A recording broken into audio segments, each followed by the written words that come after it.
alguém que encontrasse a luz depois de andar e andar procurando o caminho, como alguém que enfim já pudesse ouvir respostas que trazem consolo e sentido ao destino. Eu encontrei tuas páginas e sequei minhas lágrimas, percebi que a dor da semente é o parto da vida.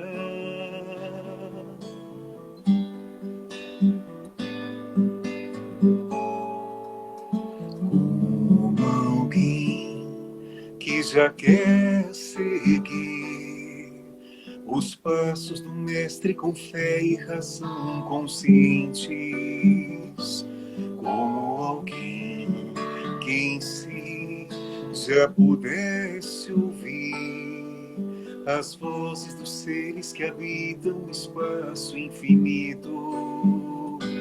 Eu encontrei tuas páginas e sequei minhas lágrimas, percebi que a dor da semente é o parto da vida. Minha dor me trouxe aqui pra entender a flor que brota em mim. Meu amor é aprendiz de um bem maior, que seja assim neste vai e vem. Sei que voltarei para curar a dor, para acalmar a dor e ser feliz.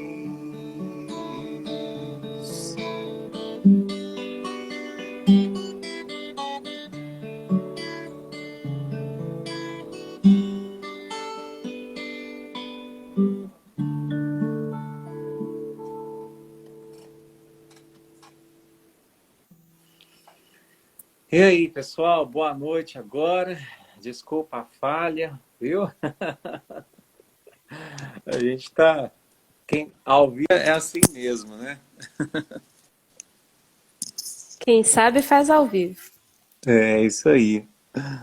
Melhorou o som aí? Tá legal, Larissa? Tá ótimo. Tá bom? Tá Tá ótimo. bom. Bom, então vamos lá. Hoje a gente escolheu esse tema, né, pra gente falar. O tema aprendiz, né? Foi uma intuição minha e da Larissa, né? A gente não tinha definido o tema e a gente falou assim, veio o convite, né? E falou assim, um falou para o outro, vamos deixar vir a intuição, né? E aí veio a intuição sobre esse tema, né? Eu vou pedir licença um segundinho só para a gente desligar os comentários, viu, gente? Vocês dão licença para a gente, mas continuem aí com a gente. Aprendiz. Como é libertador, né, Larissa, quando a gente deixa a ilusória posição de mestre para assumir a promissora posição de aprendiz. Porque o principal atributo de quem quer crescer é justamente se tornar um aprendiz, é justamente desenvolver em si a humildade, né? E o que é uma pessoa humilde, né? Professor Cortella, eu gosto muito dele, ele diz que uma pessoa humilde é aquela que sabe que não sabe tudo. Aquela que sabe que não é a única que sabe. Aquela que sabe que junto do outro saberá mais ainda. Mas que sabe, acima de tudo, que ela e o outro nunca saberão tudo que pode ser sabido. E isso é muito real, né? Eu trouxe uma historinha aqui hoje para vocês, que eu contei na nossa última live sobre a humildade, mas eu acho que muita gente não ouviu, né? Essa história conta-se que um jovem chegou para um grande mestre e disse a ele que seu maior sonho era também se tornar um grande mestre, né? E então, o Senhor, muito sábio, convidou esse jovem para fazer uma caminhada com ele. E enquanto eles caminhavam, o mestre tentou passar a ele alguns ensinamentos básicos. Mas o jovem, muito vaidoso, dizia que todo ensinamento que ele havia passado, ele já tinha conhecimento. Que ele pudesse passar algo novo, que ele já estava cansado daquela conversa para boi dormir, né? E então o mestre, com muita humildade, lhe ouviu e disse a ele, falou, tudo bem então. Então vamos até o meu templo, até o nosso templo. Vamos tomar um chá juntos. O mestre então preparou um saboroso chá, serviu a si, e quando ele foi servir o discípulo, ele encheu a xícara dele até que essa transbordasse e derramasse o chá ali por toda a roupa, por todo o chão. E o discípulo então, vendo aquela cena, meio que irritado, disse, mas o senhor não está vendo que essa xícara já está cheia? O senhor não sabe nem servir um chá? Como é que é um mestre? Então o mestre diz para ele, bom, eu simplesmente fiz aquilo que você me pediu que fosse feito. O quê? Eu te ensinei algo que você ainda não aprendeu. Mas o que é que eu ainda não aprendi? Disse o jovem. A lição que eu acabei de te ensinar é que para caber chá na xícara, ela precisa estar vazia. Se a xícara estiver cheia, então não cabe mais chá. E assim também somos nós na nossa vida. Quando nos julgamos sabedores de tudo, então não há mais espaço para novos ensinamentos. E com isso a gente não mais cresce. Daí o título da canção, Aprendiz, aquele que se predispõe ao crescimento. Larissa? Essa letra traz vários símbolos em relação à terra, à semente, a esse crescimento. E a própria palavra humildade, a origem dessa palavra é humus, aquela terra boa para plantar, aquela terra que tem uma certa umidade, que está oxigenada, que tem nutrientes, que é uma terra propícia ao crescimento e à germinação dessa semente. E é muito interessante pensar nesse símbolo da terra em relação à humildade, porque a gente confunde às vezes. A gente acha que humildade, às vezes, é a gente se colocar abaixo, a gente se sentir tão pequeno que não tem condições de dar nada, que não tem condição de oferecer nada, de realizar nenhum trabalho. Algumas pessoas dizem assim, mas quem sou eu para fazer isso? Quem sou eu para aceitar esse convite? E quando a gente pensa na terra, qual que é o papel dela? Quando aquela semente é ali jogada, ela acolhe aquela semente. Existe inclusive uma parábola que comentávamos ontem de Jesus, que é uma parábola que está em Marcos sobre o crescimento da semente. E nessa parábola, Jesus falando do reino de Deus, ele vai dizer que é semelhante a um homem que joga a semente na terra e esse homem dorme, acorda, o tempo passa e é a terra que vai realizar todo o trabalho. É a terra que vai acolher a semente, que vai fornecer a água, os nutrientes propícios para que essa semente tenha condições de germinar. Então, quando nos colocamos nesse lugar de terra, humus, nesse lugar de humildade, é um convite a que façamos a nossa parte. A gente nem é tão pequeno que não tenha nada a oferecer, mas também não é tão grande que não tenha algo a aprender. E da mesma forma que a terra oferece esses nutrientes para a semente, ela também aceita, porque a semente, à medida que germina, o caule dela começa a subir para a superfície e as raízes começam a se entranhar nessa terra. E se fosse uma terra orgulhosa demais, que se achasse tão superior, possivelmente ela não aceitaria essas raízes. Ela iria repelir essa presença e assim como ela ofertou algo, agora ela acolhe aquilo que o outro dá. Porque aceitar ajuda, aceitar uma mão estendida quando necessitamos é também sinal de humildade. E é um pouco sobre isso que essa música vem nos trazer. Estar nesse lugar de terra, de aprendiz, daquele que nem é tão pequeno nem é tão grande, mas que tem o seu devido tamanho, o seu devido valor. É isso aí. E aí, A primeira frase da canção, né, Larissa, diz: como alguém que encontrasse a luz, depois de andar e andar procurando caminho. Aqui para mim, Larissa, se destaca o verbo procurar. Eu lembrei muito da minha infância, sabe? Porque eu fui uma criança bem arteira. Volta e meia aparecia com o joelho esfolado, com o dedo queimado, adorava mexer com fósforo. E aí a minha mãe sempre dizia, né? Tá vendo, Eduardo? Quem procura, acha, né? E eu não sei se ela entendia, e muito menos eu entendia a profundidade daquilo que ela falava, mas hoje eu vejo o quanto isso é real na nossa vida. Quem procura, acha. E o que temos procurado? Não é verdade, irmã? Engraçado que muitas vezes a gente quer uma vida nova, mas a gente não está disposto a ter novos comportamentos, ter novas atitudes, né? Cada escolha da nossa vida implica numa renúncia. E até quando escolhemos não escolher, já estamos fazendo uma escolha, né? Somos herdeiros de nós mesmos.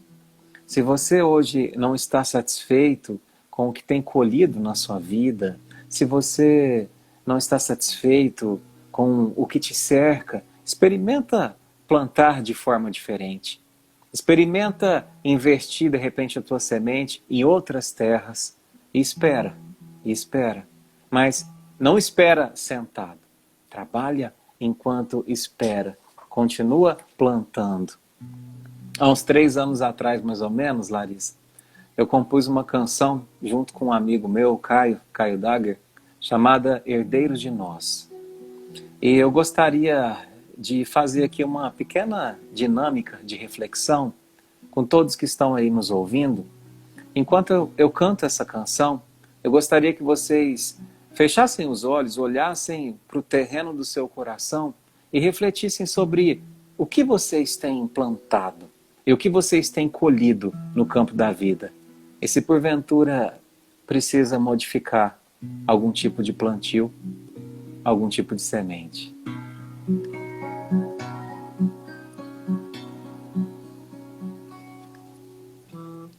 Vejo um novo horizonte que se mostra apenas para quem consegue ter olhos de ver. Vejo um novo horizonte, uma outra chance para ser um novo ser, querer crescer, deixar de alimentar a culpa, o medo de errar, andar sem pra trás, olhar, deixar o passado passar. Somos atores no palco da vida, herdeiros de nós, memórias atadas por nós. Somos o sopro de um novo tempo e a brisa do vento me diz que não estamos sós. Oh, oh, oh, oh, oh. Laia, laia, laia, laia. Deixar de alimentar a culpa, o medo de errar, andar sem pra trás, olhar, deixar o passado passar. Somos atores no palco da vida, herdeiros de nós, memórias atadas por nós. Somos o sopro de um novo tempo e a brisa do vento me diz que não estamos sós. nós somos atores no palco da vida, herdeiros de nós, memórias atadas por nós. Somos chegadas, somos partidas, intrigas e vindas, um rio da nascente e a foz. Laia, laia, laia, laia, laia.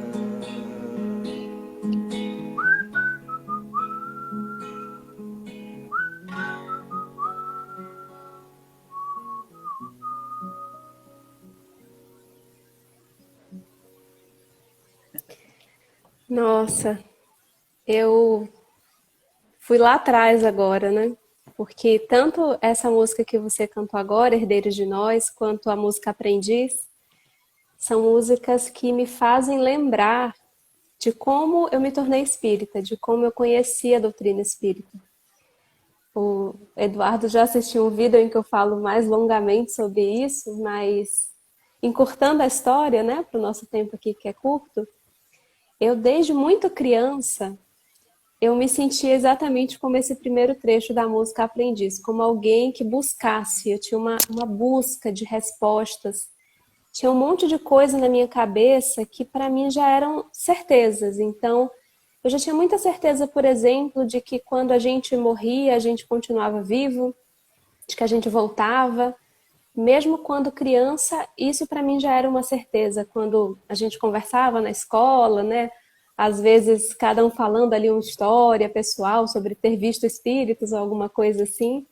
Eu falava, olha, eu acho que é assim, assim, assim. Mas eu tinha muitas dúvidas. Eu queria muito saber, muita sede dessa luz, desse esclarecimento. Eu me deparava com a situação de pessoas na rua, de crianças que não tinham a mesma realidade que eu. E aquilo me doía muito. E eu tentava entender, tentava que as pessoas ao meu redor me explicassem, e elas não conseguiam me explicar. E ao mesmo tempo eu tinha uma confiança em Deus tão grande, uma certeza tão grande de que Deus era bom, de que Deus era justo e de que devia existir alguma explicação, alguém devia saber a resposta de todas essas coisas que eu não entendia e que as pessoas ao meu redor também não sabiam me explicar. E eu comecei como católica, fiz primeira comunhão, fui expulsa da primeira comunhão, passei algumas dificuldades nessa busca, né, nessa peregrinação em busca dessas respostas. Nem sempre aqueles que perguntam muito são bem vistos, nem sempre isso é visto como uma virtude, mas o fato é que eu continuei caminhando, eu continuei buscando. Eu lembro que todas as vezes a minha casa, eu morava numa casa muito grande, e aí volta e meia, assim, tinha mais de uma pessoa que trabalhava na minha casa. Minha mãe produzia sequilhos, aí tinha uma pessoa que trabalhava com isso, minha mãe fazia transporte escolar e tinha outra pessoa que auxiliava. E cada vez que eu conversava com uma nova pessoa, eu perguntava qual que é a sua religião. E aí quase sempre as pessoas eram evangélicas, mas de denominações diferentes. E eu fiz todas essas pessoas me levarem nas igrejas delas. Quando eu tinha 9 anos, quando eu tinha 10 anos, quando eu tinha 11 anos. Porque eu queria saber se as respostas que eu encontraria lá seriam suficientes para aplacar aquela angústia, aquela dúvida, porque as dúvidas não vinham sozinhas. Elas vinham acompanhadas de uma angústia, de uma pressa, de uma sensação de que eu tinha que aproveitar muito bem o tempo. Eu me recordo que quando a minha mãe estava me levando para a escola, a gente passava, era uma Kombi na época, e a gente passava assim todos os dias lá em Salvador por uma região que tinha dunas, aquelas dunas de areia branca. E quando eu olhava para aquelas dunas, todas as manhãs, por volta das 6 da manhã, porque ela ia fazer todo um roteiro de transporte escolar, eu pensava assim, meu Deus, eu hoje tenho que ser uma pessoa melhor do que eu fui ontem. Me ajuda a ser melhor. E eu levava aquilo tão a sério. E como eu não tinha muita noção de que eu era criança, eu achava que eu já era, né, uma pessoa grande, hoje em dia é que eu me surpreendo com essas lembranças e pensando, como a gente traz essa herança de que a música, né, Herdeiros de Nós fala, essa herança que às vezes vem com aquela sede de aproveitar o tempo, que talvez não tenha sido aproveitado em outro momento, a sede de acessar informações para que a gente possa cumprir com a parte que nos cabe nessa grandiosa obra de Deus, nessa grandiosa obra da criação. E quando só mais ou menos aos 14 anos que eu conheci a doutrina espírita, a minha sensação era exatamente como se alguém mostrasse assim uma placa. Essa é a direção. Agora que começa a caminhada. E eu acho que é um pouco isso também que a gente vai entender com essa música, né? Quando a gente descobre o sentido, é que está começando a jornada. Vamos Com lá. certeza. E aí continua, né, dizendo, como alguém que enfim, até que enfim, já pudesse ouvir respostas que trazem consolo e sentido ao destino, né? Então, esse trecho fala de alguém que amadureceu e que agora é capaz de também ouvir, né? Somos nós também, como os frutos, né, Larissa? Cada um de nós tem o seu tempo de amadurecer, o seu tempo de ouvir, seu tempo de compreender o sentido da nossa vida, né? Eu me recordo do nosso querido Chico, né? Uma vez perguntado com uma certa malícia, né? Para que ele caísse em maledicência, ele era frequentemente testado, né? Pelos encarnados e desencarnados.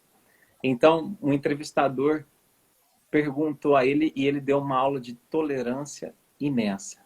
Então, perguntou a ele, Chico, esse mundo está tão perturbado, Chico. É tanta violência, tanta coisa ruim acontecendo, Chico. Como é que você vê o mundo, Chico? E o Chico, aquele jeitinho mineiro, né? Ah, eu vejo o mundo do jeito que ele é. E o homem meio insatisfeito, meio nervoso, achando que o Chico não tinha entendido a pergunta, disse, não, Chico, como que você vê as pessoas? E o Chico, eu vejo as pessoas do jeito que elas são. Ele falou, não, Chico, mas e você, Chico? Como é que você se vê? Eu continuo mesmo, né? Então, percebam a sabedoria de quem vive sem exigir do outro aquilo que ele ainda não tem para oferecer. O quanto isso é maturidade, né? O quanto isso é sabedoria no viver. De quem foca apenas no crescimento de si mesmo. Não gasta, às vezes, sua energia procurando defeitos naqueles que nos cercam, né? Somos escravos de uma ditadura da perfeição, né? Queremos pais perfeitos, queremos parceiros perfeitos, amigos perfeitos, e isso inexiste. Inexiste. Porque o nosso mundo é habitado por seres imperfeitos, a começar de nós. E é justamente compartilhando a nossa imperfeição que a gente pode ajudar um ao outro a crescer, não é verdade? Eu lembro que a primeira vez, Larissa, que eu fui dar um passe, né? Eu fui convidado a dar um passe, e aí eu fiquei em frente à pessoa que ia receber aquele passe, e eu pensei comigo, Jesus amado, mas eu não sou a pessoa, eu não sou tão perfeito assim para desempenhar essa tarefa tão bonita, né? Eu ainda sou tão imperfeito. E aí eu quase que ouvi algo como assim, então, Eduardo, se você é imperfeito, que o trabalho te sirva de incentivo para o teu crescimento, para que você busque a sua perfeição, que está muito longe, mas que sirva de incentivo. Quantas vezes, né, Larissa, a gente se afasta das nossas casas espíritas, das nossas igrejas, dos nossos templos, porque alguém ali dentro nos feriu, né? Foi ingrato, foi injusto, né? E a gente esquece que isso, no fundo, é ser humano. Isso é ser humano. Então, sempre que a gente for a um templo, a gente tem que pensar assim, eu estou aqui por Jesus. Sempre que eu for fazer um trabalho de caridade, eu estou aqui trabalhando para Jesus. E não por aquela pessoa que seja a coordenadora, né? Porque a decepção será questão de tempo. É natural que a gente se decepcione pelo convívio entre seres imperfeitos.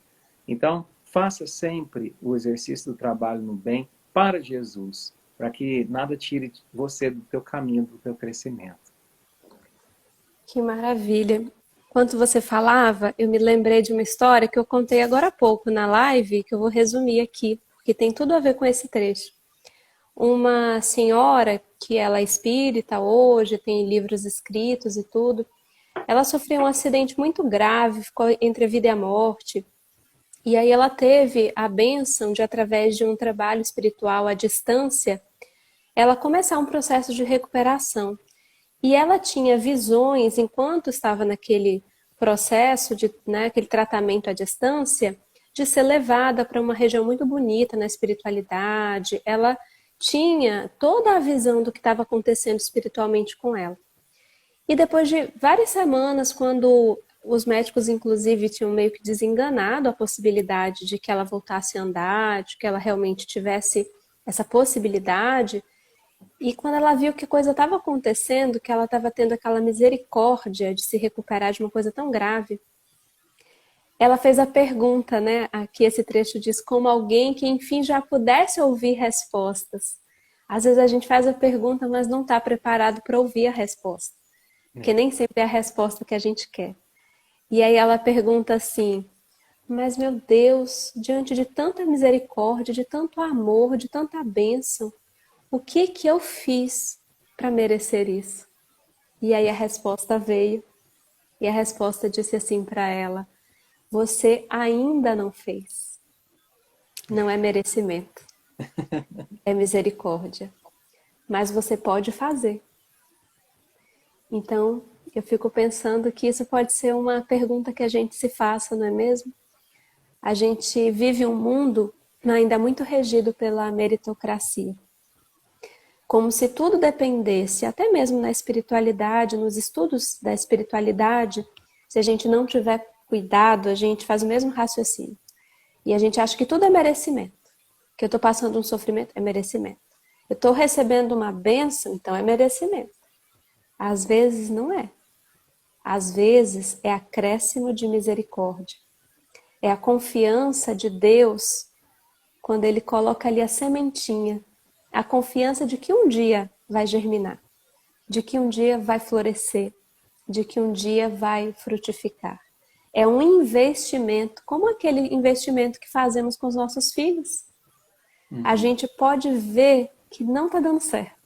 A gente às vezes começa a ver uns espinhos aparecendo, umas coisas assim estranhas, a gente continua investindo. A gente renova as oportunidades, renova as condições, na certeza de que cedo ou tarde todo esse investimento amoroso vai vir à tona, de que vai germinar, de que vai frutificar. Então que a gente também saiba de que muita coisa, muita oportunidade que a gente tem hoje, a gente está nesse lugar do investimento. E que é importante que nos coloquemos também no lugar daqueles que investem em outros corações, que também semeiam nos campos da vida, que também renovam as oportunidades para outras pessoas tão necessitadas quanto nós dessas oportunidades, do perdão, da tolerância, porque somos realmente todos aprendizes, todos peregrinos, e à medida que a gente se conecta a essa rede de solidariedade, de compreensão, a gente começa a ser mais misericordioso com a gente mesmo, com as nossas próprias dificuldades. E aí a música continua, né? E diz o seguinte, eu encontrei tuas páginas e sequei minhas lágrimas, percebi que a dor da semente é o parto da vida. Esse para mim é o trecho mais lindo da música. E vocês já perceberam, né, como a Larissa bem disse, o quanto a natureza nos ensina, né? Toda semente, hoje eu estava refletindo sobre isso, sabe? Que toda semente, ela reserva um tempo para si mesma enquanto ela está debaixo da terra. Então, ali é ela consigo mesma, né? E naquele momento, onde ela é apenas uma semente, as mudanças principais precisam ocorrer no interior da casca. É ali que está todo o potencial da árvore frondosa de amanhã, não é verdade? Assim também somos nós, né? Pequenas sementinhas, muitas vezes despertadas para saírem das suas cascas através do adubo da dor, né?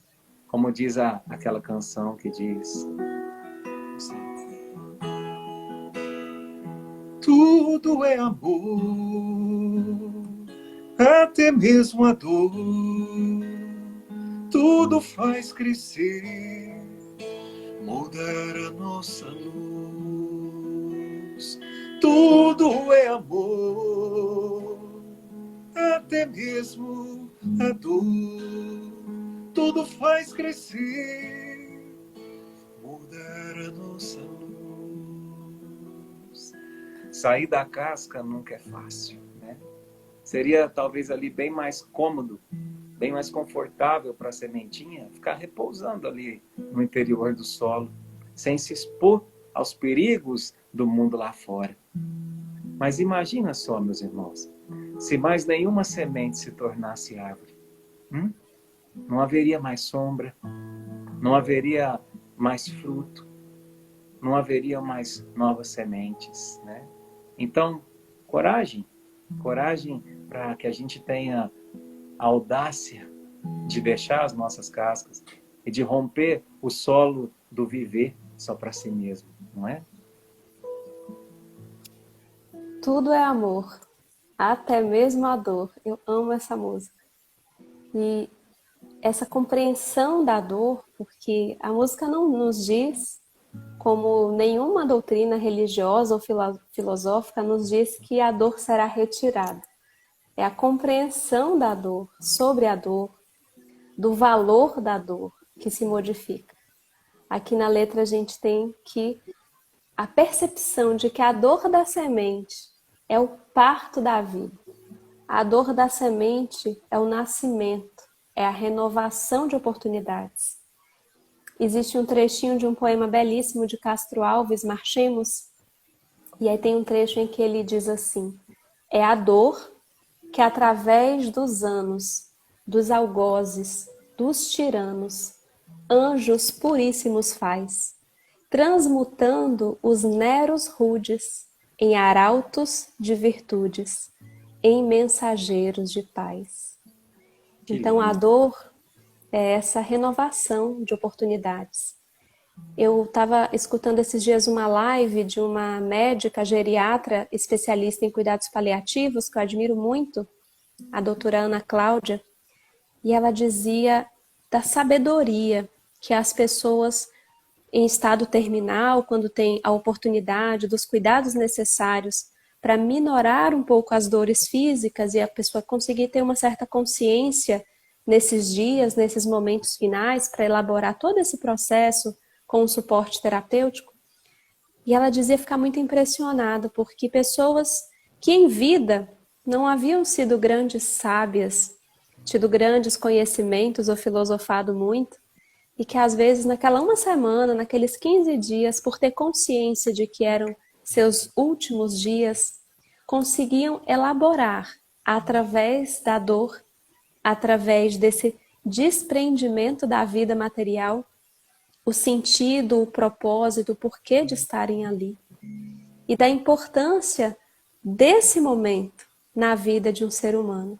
Porque a gente pode passar pela vida tão distraído, fugindo tanto desse parto da vida, fugindo tanto desse encontro com a dor, querendo só o prazer, querendo só aproveitar, querendo só conquistar os melhores lugares aqui no plano material, como quando às vezes eu vou com a minha filha ao mercado, às vezes antes da pandemia, com uma lista tão pequena para realizar e de repente eu voltava para casa e tinha esquecido do essencial. E a dor é esse convite a lembrar o que é essencial, o que viemos fazer aqui, o que precisamos aprender. E um desses aprendizados é certamente a nossa renovação, esse parto de uma versão melhor de nós mesmos. E que não é uma versão ainda angélica, é uma versão humana, uma melhor versão humana de nós mesmos. Muito bom, Larissa. E aí a canção continua com o seguinte trecho: como alguém que já quer seguir os passos do mestre com fé e razão conscientes. Dizem que querer é poder, né? Mas eu refleti e eu acho que no fundo o poder é a gente querer. No sentido de que poderoso é aquele que quer. Porque todos nós somos um manancial de poder, uma usina de energia latente, despertada a partir do momento que a gente quer. A partir do momento que a gente quer. O que vocês pensariam se de repente eu falasse que um homem, já no fim da sua vida, trouxesse a seguinte mensagem: já não sou eu quem vive, é o Cristo que habita em mim. Que tipo de homem você acha que traz essa mensagem? Talvez você pense, um homem que deve ter sido somente luz na sua vida, né? Pois é. E se eu te dissesse que esse homem que disse essa frase quase no fim da sua vida, em grande parte da sua vida foi um assassino, perseguidor daqueles que não pensavam como ele, egocêntrico, movido por sua juventude, movido pelo poder de seu cargo, exercido apenas por interesse próprio. E quanto mais ele enriquecia, mais o povo era perseguido e morto, simplesmente por seguir as ideias de um tal de Jesus, que só pregava o amor, né? Notou os extremos? Como que alguém pode se tornar um ser tão diferente em apenas uma existência, se ela é tão curta? Sabe como? Graças à força do querer. A força do querer. E essa foi a grande força que Paulo de Tarso colocou no seu caminho. Esse querer ser melhor, querer ser maior. Paulo, ele já tinha as características para poder crescer. Ele tinha um poder de persuasão, ele tinha um vigor nas atitudes dele e ele era extremamente audacioso. E o que faltava para ele, então? Faltava só mudar o foco, né? Do egoísmo para o amor. Ele era como a sementinha que estava debaixo da terra. Até no momento em que ele encontrou Jesus no deserto. E aí ele rompe a terra e passa a viver para o próximo. Ele compreende o equívoco de si mesmo. Não mais fica preso ao passado, porque, como diz aquela outra canção, né? O passado já ficou para trás. O que não foi luz a gente refaz. É daqui para frente. E aí ele muda totalmente o foco da vida dele, né? E muda tanto que até o nome dele muda, né? Ele deixa de ser Saulo e passa a ser Paulo. E por coincidência ou não, Paulo em latim significa aquele que é pequeno. Porque se fazendo pequeno é que enfim ele se torna grande. Graças à força do querer. Esse exemplo é tão grandioso e acontece com muitos de nós outras coisas também que aconteceram com Saulo nesse processo até Paulo. Às vezes a gente acha que é simples, né? Que ele encontrou Jesus, se deu conta e se transformou.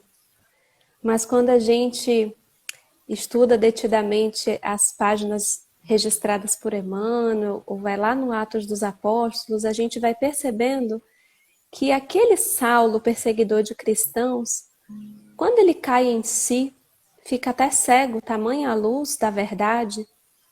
Tem muita semelhança entre ele, nesse caminho em busca de algo grandioso, que ele estava confuso sobre o que era esse algo, inclusive, mas já era um buscador, e o nosso próprio caminho, a nossa própria trilha.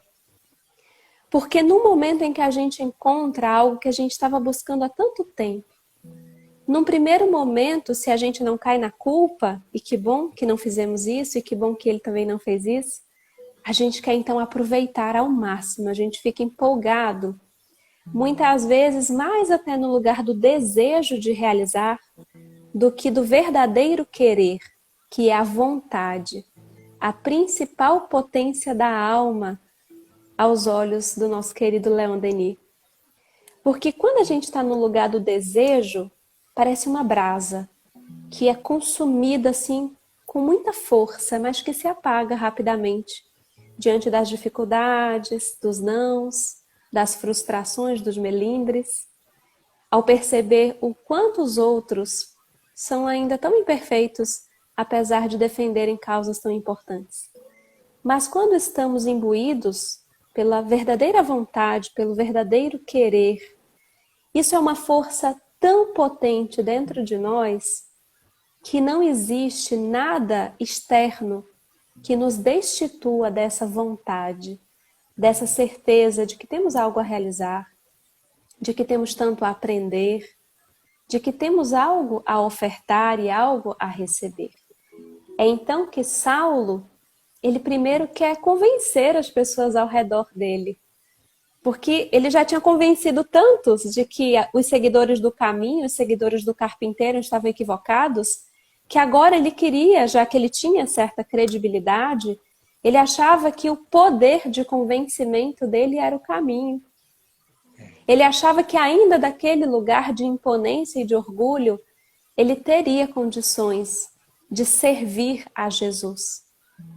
E ele não havia se dado conta que camadas e camadas, uma enorme carapaça daquele ego tão cheio de si, aquela xícara tão cheia do início da live, precisaria esvaziar-se.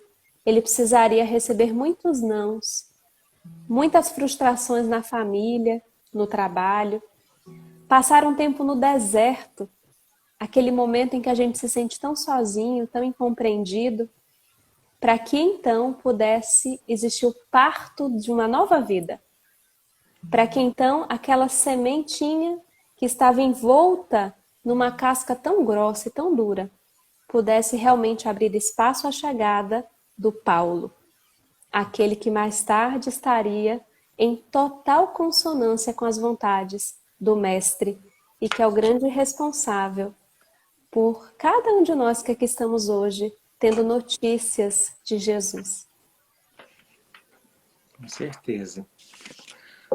E aqui, depois, né, Larissa, tem a frase... Eu acho que eu vou ter que pular uma, porque senão acho que não vai dar tempo. Mas eu vou pular a outra aqui, que diz o seguinte: minha dor me trouxe aqui para entender a flor que brota em mim. Que flor é essa, né? Que flor é essa que habita e brota dentro de cada um de nós, senão a centelha divina, que nos capacita a também sermos deuses. Eu acredito que entender, né? Entender essa flor passa pelo processo de ressignificar Deus em nossas vidas. Eu não sei qual que é a ideia que cada um aqui tem de Deus, mas para mim, Larissa, foi libertador na minha vida quando eu entendi que Deus não tem nada de vingativo. Que Deus, ele não é um Deus que se contenta com a minha autoflagelação, o chicote da culpa. Esse não é o meu Deus. Esse não deveria ser o Deus de ninguém, né?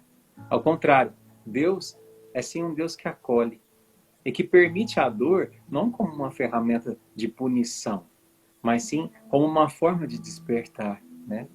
Como uma forma de fazer com que a gente olhe para dentro de nós e descubra o presente que Ele nos deu quando a gente nasceu. Qual é esse presente? A semente. A semente advinda do amor dele, né? E aí a gente compreende que é nessa semente que está latente a nossa plena possibilidade de a gente ser feliz, mesmo nas circunstâncias mais difíceis da vida. E da mesma forma também, Larissa, eu não gosto de pensar em Jesus como sendo aquele do Calvário. Sabe aquele quadro que tem Jesus sangrando, sofrendo? Aquilo me dá uma coisa ruim, sabe? Eu não gosto de pensar que o meu Jesus... Olha só, o meu não, o nosso, né?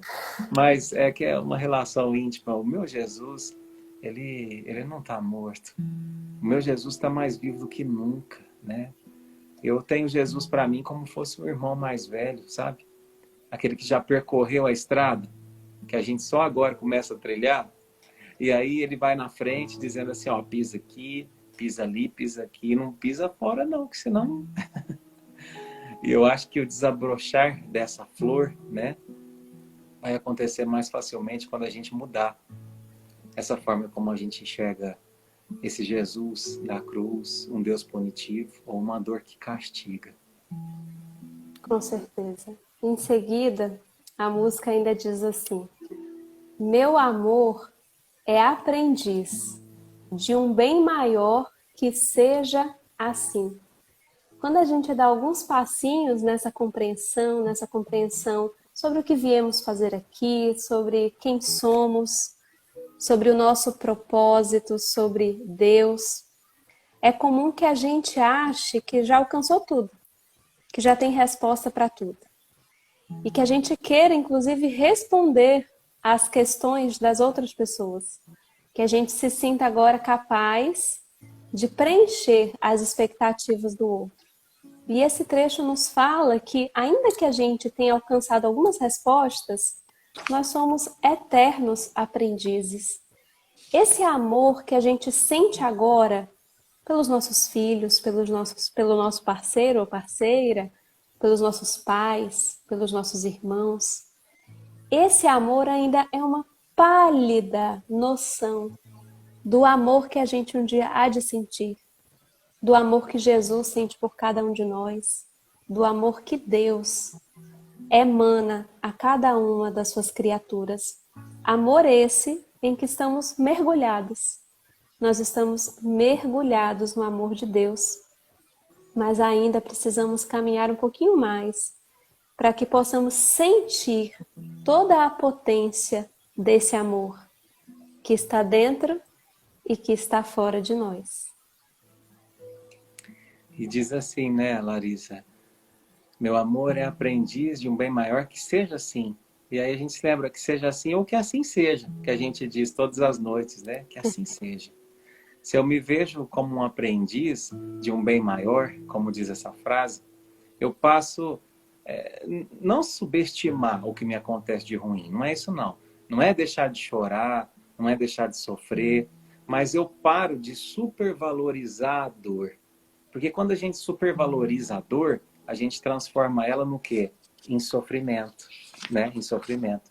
E quando eu me coloco na posição de aprendiz de Deus, né? De um Deus cheio de amor, aí eu entendo, né? Como diz Meimei, que às vezes o mal na vida nada mais é do que o bem mal interpretado, né? E aí eu tenho coragem de dizer para o destino que assim seja, ou que seja assim, porque aí a minha definição de fé passa a ser outra, né? Eu não mais penso que fé é acreditar que Deus vai me trazer tudo que eu pedi, e sim que Ele vai me trazer aquilo que for necessário para o meu crescimento. E aí eu abençoo tudo aquilo que chega para mim na minha vida, né? Porque quem internaliza essa nova forma de pensar sobre a fé, essa pessoa não existe mais desgraça na vida dela, porque ela sabe dar graça em tudo, né?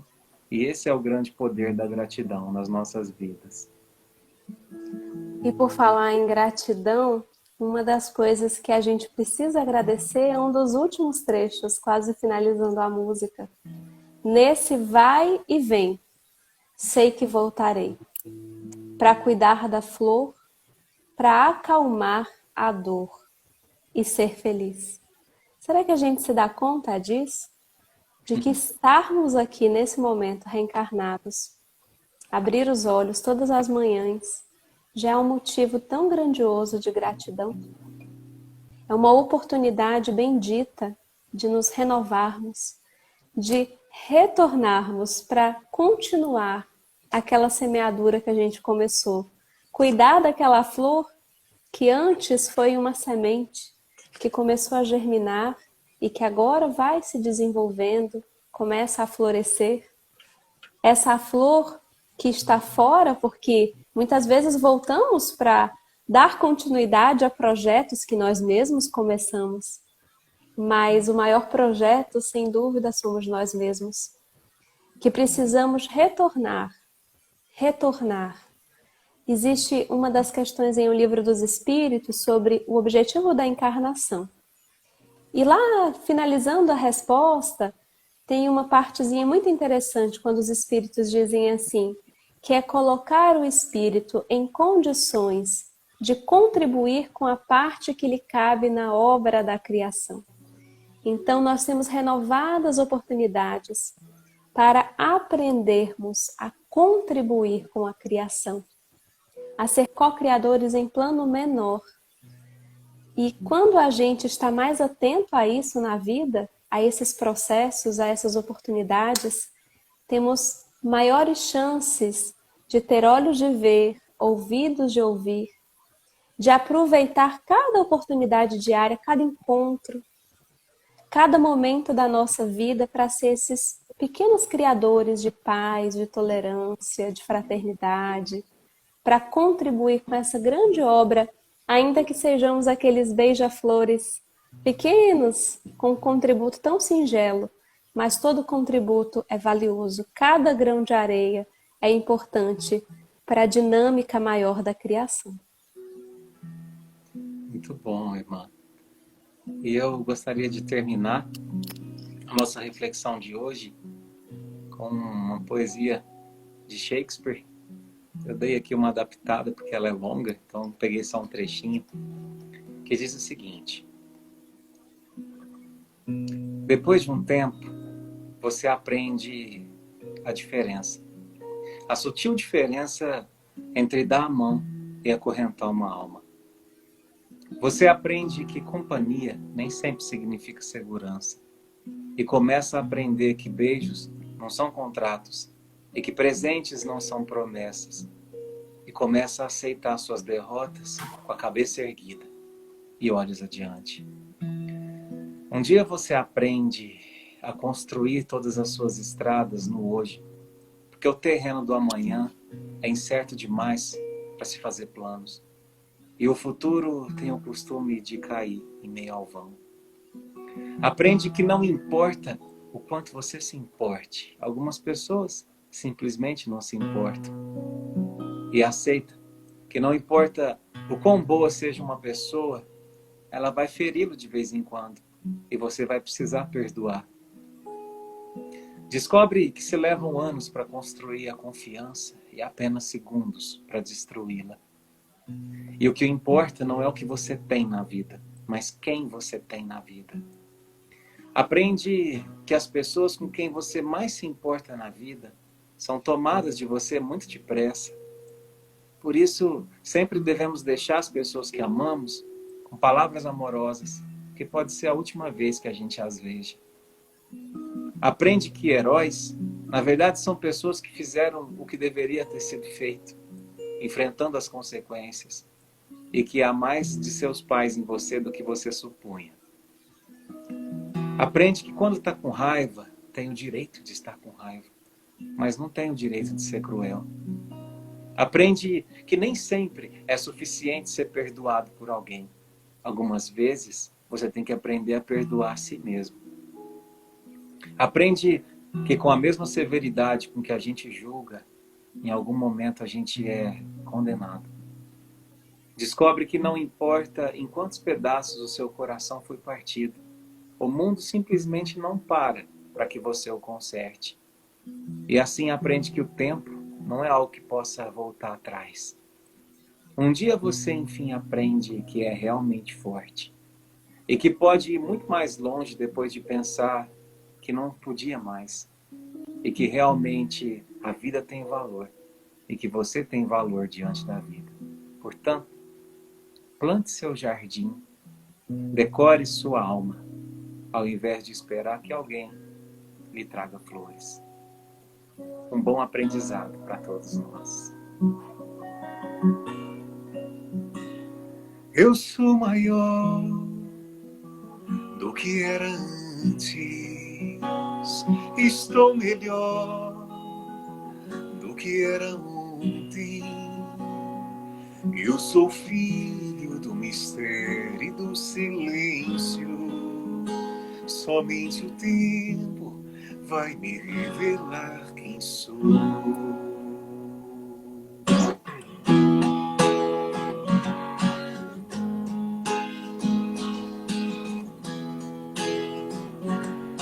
Vamos lá? Eu sou maior do que era antes. Estou melhor do que era ontem. Eu sou filho do mistério e do silêncio. Somente o tempo vai me revelar quem sou. As cores mudam, as mudas crescem, quando se desnudam, quando não se esquecem daquelas dores que deixamos para trás, sem saber que aquele choro valia ouro. Estamos existindo entre mistérios e silêncios, evoluindo a cada lua, a cada sol. Se era certo ou se errei, se sou súdito, se sou rei, somente atento a vosso tempo saberei. Eu sou maior do que era antes, estou melhor do que era ontem. Eu sou filho do mistério e do silêncio, somente o tempo vai me revelar quem sou. Somente o tempo vai nos revelar quem somos. Somente o tempo vai me revelar quem sou. Obrigado a todos vocês. Obrigado, Larissa. Que sejamos maiores hoje do que éramos ontem e amanhã do que somos hoje. Muita luz, muita paz, minha irmã. Quer deixar sua mensagem? Só agradecer. Agradecer a todos, agradecer a você e a espiritualidade que está aqui conosco. Muito obrigada. Obrigado, pessoal. Um beijo nos corações. Uma excelente noite e fiquem com Deus.